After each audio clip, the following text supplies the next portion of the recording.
지금까지의 사태도 그렇고 지금 당장 내일 윤석열 대통령이 굉장히 어려운 상황에서 지금 기자회견을 하게 된 이 상황까지 한동훈의 책임이,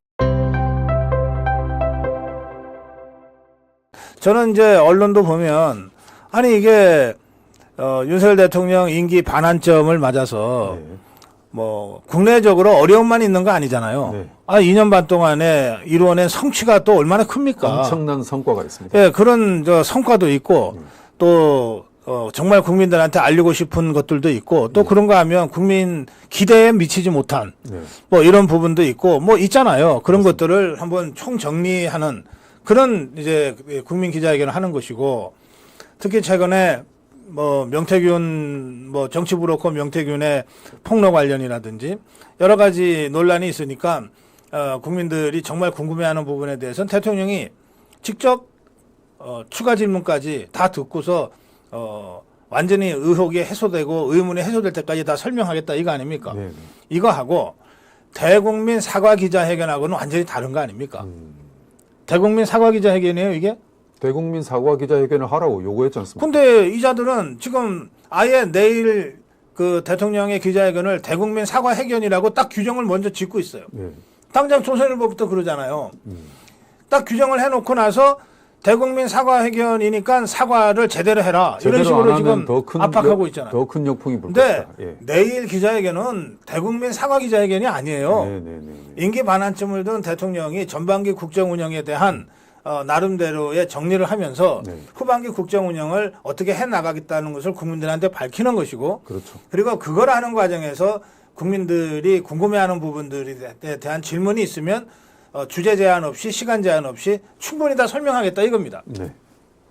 설명하다 보면 뭐 잘못한 부분에 대한 기자의 질문이 있고 뭐 그렇게 되면 그 과정에서 대통령이 자신의 심정을 국민들한테 표현할 수도 있죠. 네.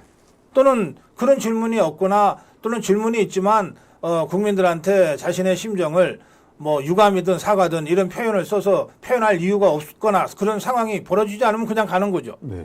그런데 대국민 사과 기자회견은 처음부터 고개 푹 숙이고 사과합니다 하고 시작해야 대국민 사과 기자회견 아니에요. 네. 완전히 다른 거거든요. 언제 네. 윤석열 대통령이 대국민 사과 기자회견 한다고 그랬어요? 그렇습니다.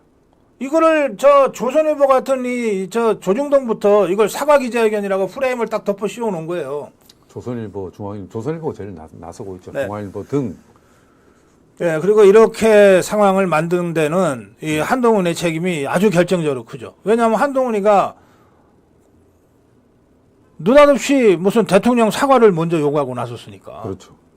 그러니까 안 그래도 윤석열 대통령을 압박하고 싶은 조중동 입장에서는 웬 떡이냐 싶은 거죠. 집권당 대표가 대통령 사과를 공개적으로 요구하고 나섰으니까. 언론들은 원래 싸움이 나면 그걸 보도하는 특성이 있습니다. 그래서 이 사태, 지금까지의 사태도 그렇고 지금 당장 내일 윤석열 대통령이 결과적으로 굉장히 어려운 상황에서 지금 기자회견을 하게 된 이 상황까지 한동훈의 책임이 가장 크다, 또는 100% 한동훈 책임이다. 저는 그렇게 생각합니다. 지금 보니까 언론들에서 특히 뭐 통신사들에서 내일 기자회견에서 말씀하신 대로 대통령이 기자회견을 통해서 임기 반환점까지 이르게 된 국정 성과 이런 것들에 대해서 쟁점들이 있을 거 아닙니까? 네.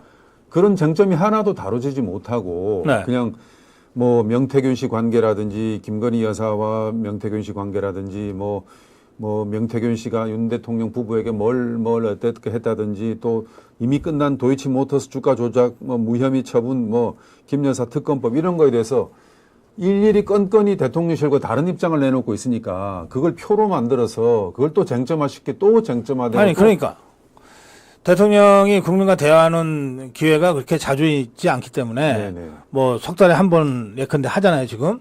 그러면 기자들은 물어볼 수 있어요. 네네. 기자들은 뭐 대통령한테 직접 궁금한 점을 물어볼 수 있어요. 그거는 또 대통령이 얼마든지 물어봐라. 내가 끝까지 답변해 주겠다고 했으니까 그렇게 가는 거예요. 그런데 이 기자회견의 성격 자체는 그게 아니라고요. 이를테면은 그렇죠.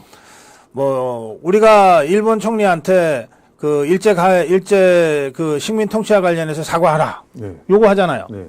그 일본이 잘못했잖아요. 네. 그러면 어느 날 일본 총리가 그러면 사과 기자회견 하겠다. 그건 사과 기자회견이야. 네. 그럼 처음부터 고개 숙이고 잘못했습니다 하고 하는 거예요. 네.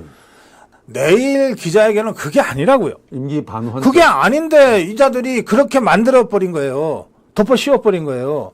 그래서 저는 이런 식으로 끌려가면 절대 안 된다.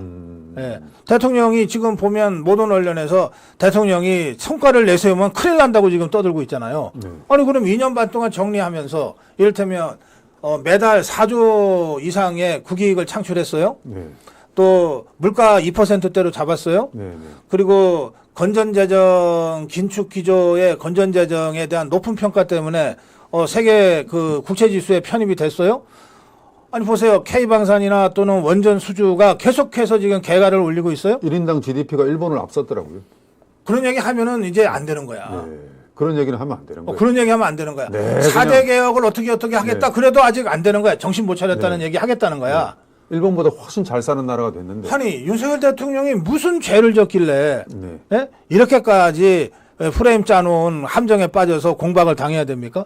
그리고 해외 순방에서 여러 가지 외교적인 안보적인 뭐 경제적인 성과를 가지고 들어오면 바로 그날 죄를 뿌려요. 한동훈 대표가 죄를 뿌려요. 다른 걸로 덮으려고 그래요. 예, 그래서 아주 의도적이거든요. 실제 국민이 듣고 싶은 것은 2년 반 동안에 대한 윤석열 대통령의 아주 솔직하고 진솔한 소회입니다. 소회. 잘한 건 잘한 거, 잘못한 건 잘못한 거, 아쉬운 건 아쉬운 거, 또 국민들한테 조금 부탁하고 싶은 거 이런 것들이 있을 거 아니에요. 네네. 그런 얘기를 이제 진솔하게 하고 또 그걸 들으면서 기자들도 정말 국민이 궁금해하는 거. 뭐 그 중에는 뭐 명태균 얘기도 있을 수 있고 뭐 저 파우치 얘기도 있을 수 있지만 뭐 그것만 궁금해하겠습니까? 그렇습니다. 아니 실제 진짜 대통령이 그렇게 요리를 잘합니까? 좋아합니까? 많이 먹습니까? 먹는데 진심입니까? 이런 것도 궁금해할 수 있잖아요. 그렇죠. 그 반려견들은 잘 지냅니까? 네. 물어볼 수 있잖아요. 네. 근데 이런 얘기하면 큰일 나는 거야 지금. 이런 이 막대먹은 언론 상황에서 어떻게 이 대통령이 그 내일 기자회견을 어쨌든 한다고 그랬으니까 하긴 할 건데 네. 이거 뭐 결론 다 내려놓고서 지금 두들겨 패겠다고 몽둥이 들고서 지금 있는데 대통령이 지금 들어가는 거 아니냐 상황 자체가. 상황이 그렇습니다. 그러면 집권당이라도 좀 나서서 그거 아니다라고 해줘야지. 아닙니다. 지금 같은 편이 아닙니다. 정말 나 이것들 정말. 유일하게 아시아 투데이가 지금 정신 차리고 우리 정권을 위해서 나라를 위해서 지금 혼자 서 있는 형국입니다. 지금. 예, 뭐 내일 얘기는 이 정도 하시죠. 뭐 내일 뭐 그럼에도 불구하고 저는 윤석열 대통령이 진정성을 가지고 정말 진심으로 국민들에게 설명할 거 알릴 거 알리고 네. 또 해명할 거 해명할 거라고 저는 생각합니다. 네. 그 진심이 다른 언론 통해서가 아니고 네. 또는 누구누구가 대통령이 이랬대더라 하고 하는 전원 형식으로가 아니라 대통령 직접 국민들한테 얘기를 할 때 그 국민들이 그걸 받으면 그러면 되는 거죠.